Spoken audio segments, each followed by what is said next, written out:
ایک سوال آیا ہے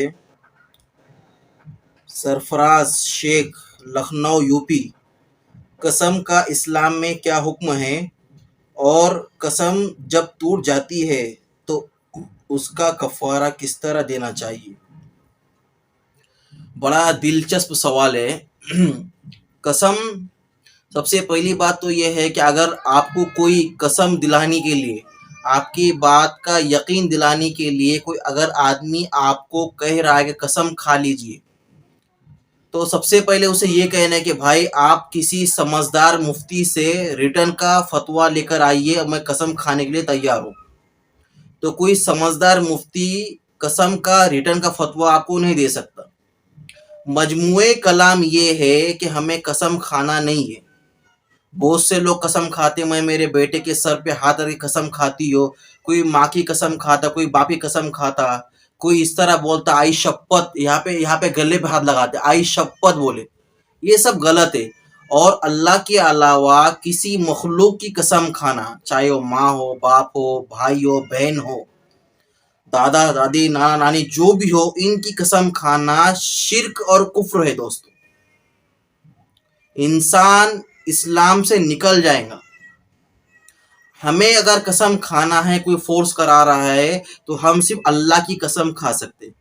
اب ہم نے اللہ کی قسم کھا لی ہے، کہ کسی شخص نے قسم کھایا کہ میں اللہ کی قسم کھاتا ہوں کہ میں میرے بھائی کی چیز کو یوز نہیں کر سکتا ہوں۔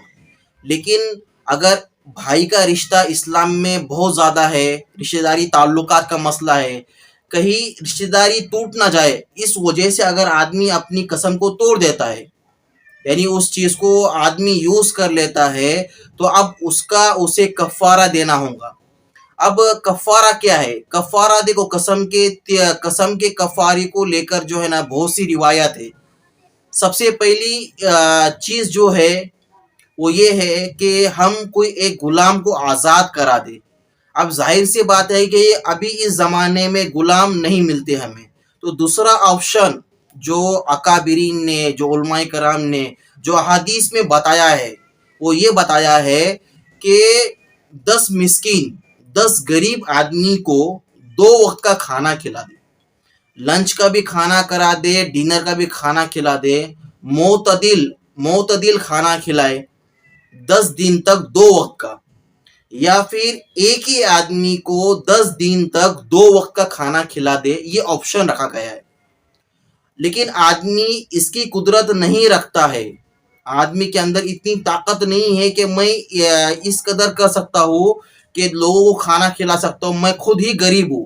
تو اس کے لیے علماء کرام نے اور احادیث میں جو ہے تو آخری آپشن بتایا ہے، وہ یہ ہے کہ متواتر 3 روزے رکھنا۔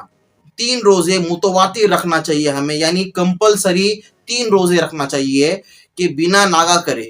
اور اس کے بعد یہ کفارہ ختم ہو جائے گا، پھر ہمیں 2 رکعت صلاۃ التوبہ پڑھنا ہے، اللہ سے معافی مانگنا ہے کہ میرے فلاں کام تھا، میرا قسم کا میں پورا نہیں کر سکا، اور اس طرح سے ہم جو ہے تو کفارے کا یعنی قسم کو ہم ختم کر سکتے ہیں، قسم کا کفارہ ہم ادا کر سکتے ہیں، یعنی کسی مسکین کو کھانا کھلا کر یا 3 دن روزے رکھ کر انشاءاللہ۔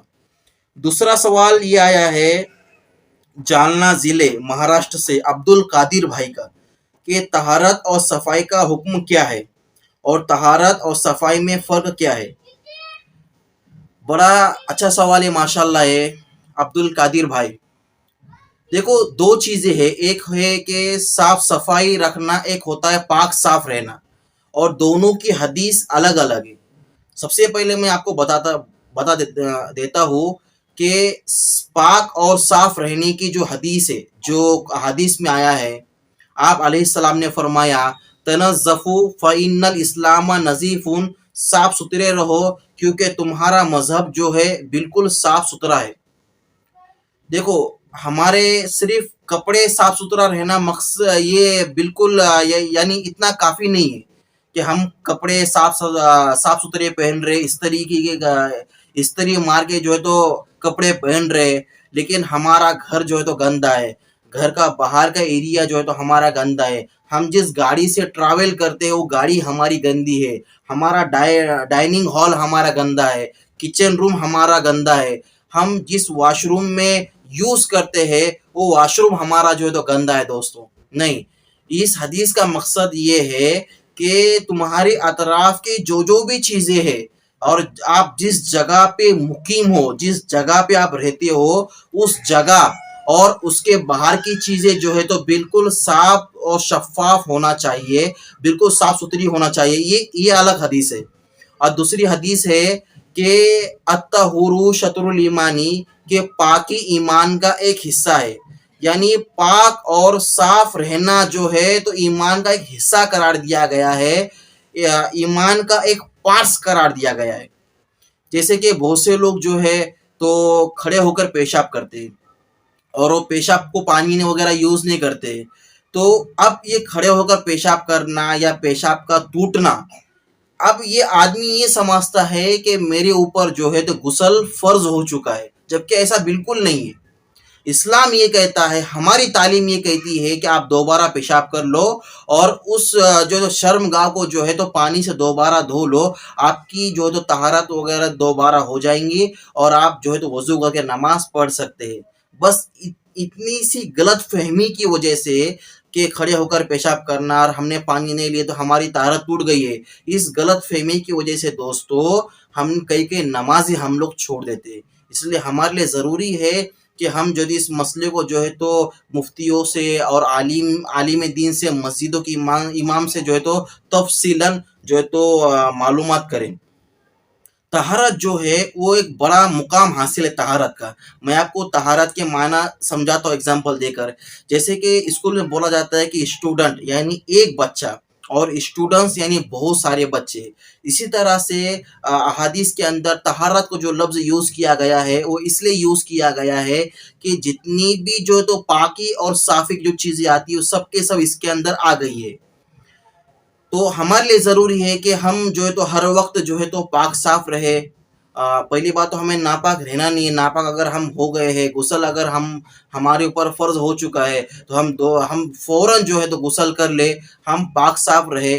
اگر ہم کنٹینیو وضو سے نہیں رہتے ہیں تو ٹھیک ہے، لیکن کنٹینیو ہم پاک صاف رہے دوستو، یہ ہمارے لیے ضروری ہے. اور امید کرتا ہوں انشاءاللہ کہ آپ کو یہ میری ویڈیو پسند آئی ہوں گی. اگر آپ کو یہ میری ویڈیو پسند آئی ہے اور آپ کو اگر یہ میری باتیں پورے صاف سمجھ میں آ گئی ہے تو بالکل مجھے کمنٹ میں بتائیے کہ آپ کو یہ میری بات سمجھ میں آئی ہے یا نہیں آئی ہے.